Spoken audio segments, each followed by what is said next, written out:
হামলা পাল্টা হামলা চলার তীব্র উত্তেজনার মধ্যে ইরান ও ইসরায়েল যুদ্ধবিরতিতে রাজি হয়েছে বলে জানিয়েছেন যুক্তরাষ্ট্রের প্রেসিডেন্ট ডোনাল্ড ট্রাম্প। তিনি বলেন, সম্পূর্ণ ও পূর্ণাঙ্গ যুদ্ধবিরতিতে সম্মত হয়েছে দুই দেশ। এই যুদ্ধবিরতি চলমান সংঘাতের অবসানের পথে নিয়ে যাবে। আগামী 24 ঘন্টার মধ্যে ইসরায়েল ও ইরানের মধ্যে একটি যুদ্ধবিরতি কার্যকর হবে।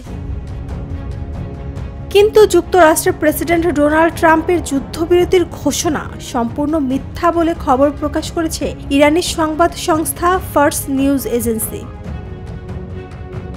নাম প্রকাশ না করে একটি সূত্র ফার্সকে জানিয়েছে, ইরান এখনো কোনো আনুষ্ঠানিক বা অনানুষ্ঠানিক যুদ্ধবিরতির প্রস্তাব পায়নি এবং কয়েক ঘন্টার মধ্যে একটি প্রতিক্রিয়ার মাধ্যমে ইসরায়েলের কাছে ঘোষণাটি মিথ্যা বলে প্রমাণ করবে। সূত্রটি আরও জানিয়েছে, দোহায় মার্কিন ঘাঁটিতে ইরান হামলার পর নিজেদের অপমান থেকে মানুষের দৃষ্টি সরাতে এই ঘোষণাটি আমেরিকার একটি প্রচেষ্টা।